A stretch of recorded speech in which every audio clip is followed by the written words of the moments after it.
So now we're going to talk about bass sounds. I have my Fender 6 here. I typically use a Fender 6 because it allows me to emulate different basses. Like right now we're kind of in a setting that sounds kind of like a P bass, you know.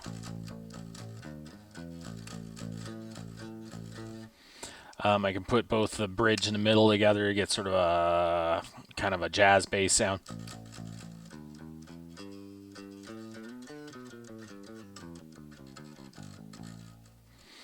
And then, you know, all three, kind of a Gibson Ripper.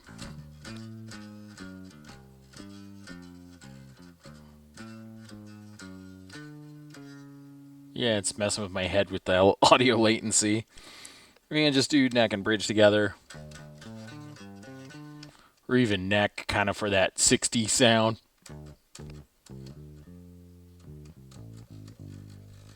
Gibson EB0 sort of thing. So we're going to dial in our own bass sound real quick, because I kind of know what I like. So we're going to go to Multi-Amp Pro, and you know, I typically like a Bassman for the bass. I don't know why. I think it's because Billy Squier's bass player really, on Tale of the Tape in particular, there was I like the bass sound on that album because it's a little bit dirty and a little bit overdriven. It sounds good. We're going to use kind of a precision setting with just the middle pickup.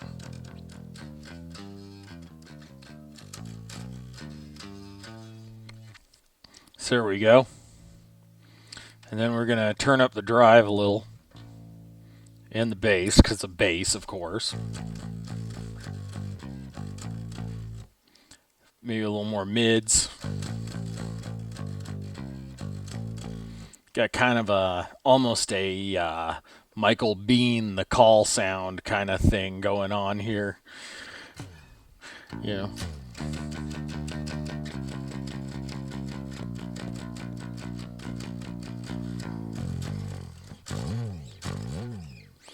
Classic sound, you know. Almost classic bass sound here already.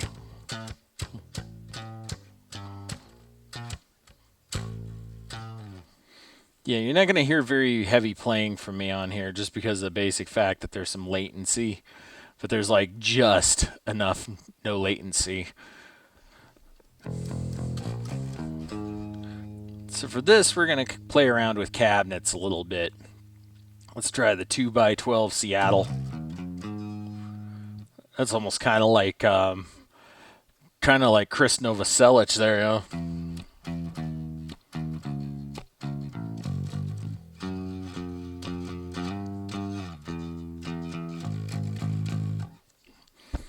I don't know the bass part, but that's not my kind of sound. So let's go ahead and play around with some of these. We got 1x12 American Deluxe. We'll try the bass 4x10. It's a little too snotty for me. That sounds almost kind of like Geezer Butler from Black Sabbath. You know?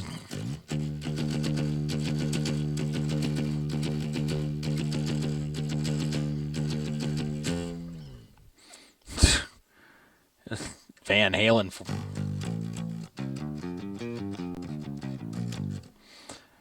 Yeah, it's a bit.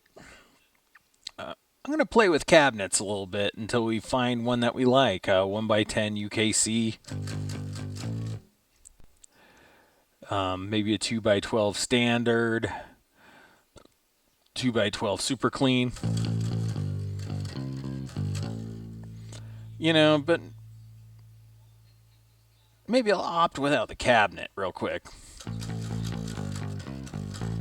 No, we need a little more warmth. So I think for Multi-Cab Pro, I'm going to kind of find an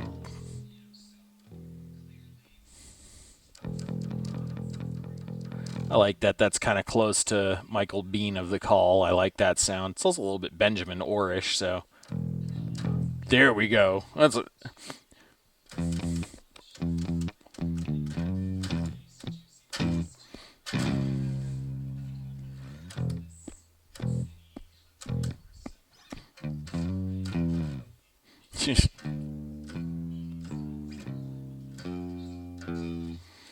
Yeah, there's a lot that goes into making these sounds. We're going to try off-axis now.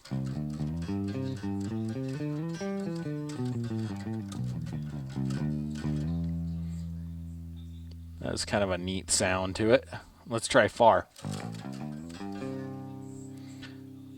That's almost like Alice in Chains. Kind of like the off-axis. Let's try this with a few others. That's almost like Steve Harris. I'm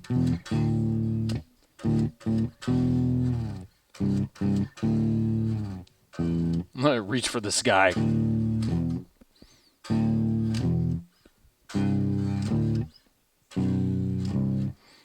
We got a bit of that going.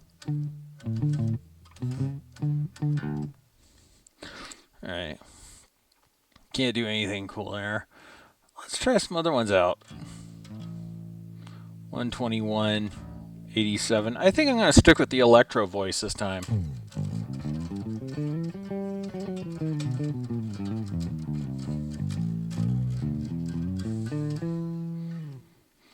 Usually for bass, I don't put reverb on it just because.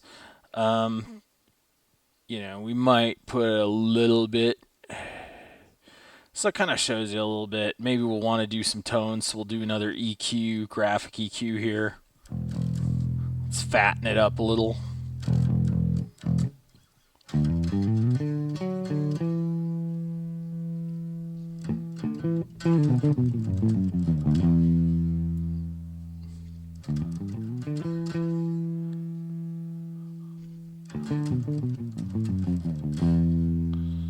Kind of like that little fuzzy thing going on in the background. So there we go. We have kind of a custom sound now for our bass. We'll save it later, but right now I'm going to kind of exit out of here, or out of this particular section here. We're going to play with a bass guitar tone again. As you can see, we're back to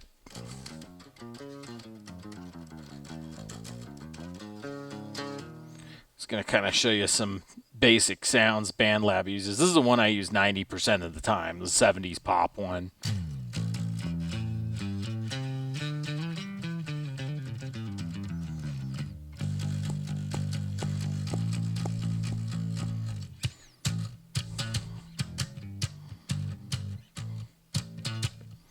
It's a little hard to do slap bass with that. You know, there's 80s funk.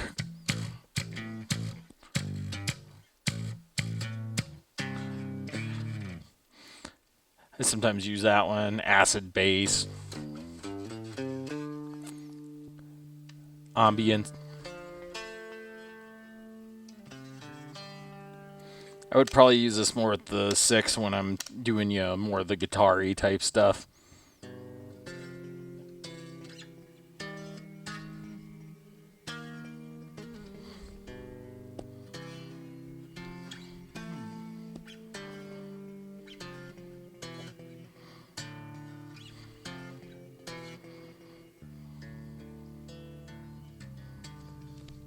Bass chorus, I use that quite a bit.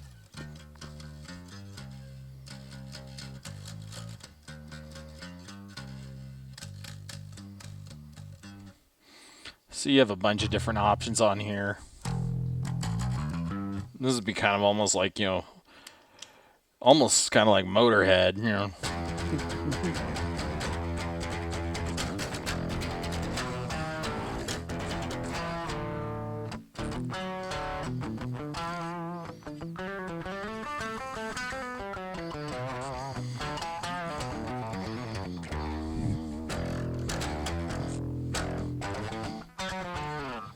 Kind of a back in the saddle thing. Adds a little more bass. That's kind of like what Ben Orr used on Moving in Stereo.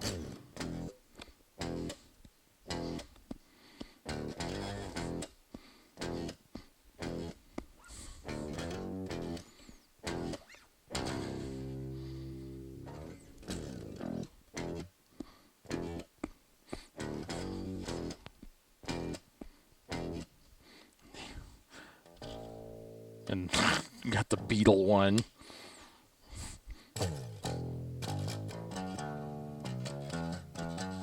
kind of thing. Big fuzz bass.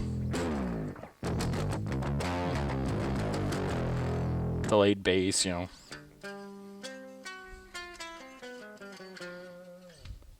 So we're kind of showing off some of the different sounds here. Dirty sub. Kind of sounds like dead strings.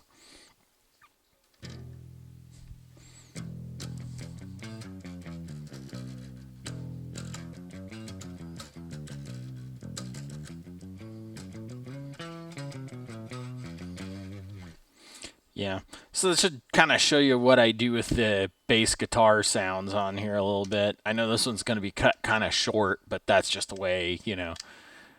I'm not spending more time on these videos than I need to. I'm kind of just doing this as a tutorial, kind of help people get used to using BandLab, see how I use it, see my methods. Maybe it'll inspire somebody else to do some stuff like this.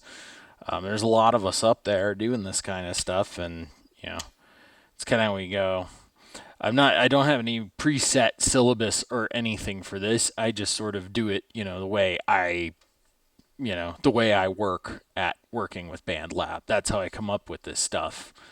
You know, it's all just sort of comes from a natural place, just me sort of, you know, chillaxing and coming up with bass and guitar parts. That's how I've always done it. Even before BandLab, I was doing this in Kakos Reaper and Quartz Audio Master freeware. So hopefully it was helpful to somebody, kind of give them an idea on how to dial some stuff in, give you kind of a basic course in how to get a good bass sound going in BandLab. I mean, I know everybody's a little different. Everybody's got a little bit of a different style and a little thing, but it should kind of lead you through the UI as well as I possibly can do it.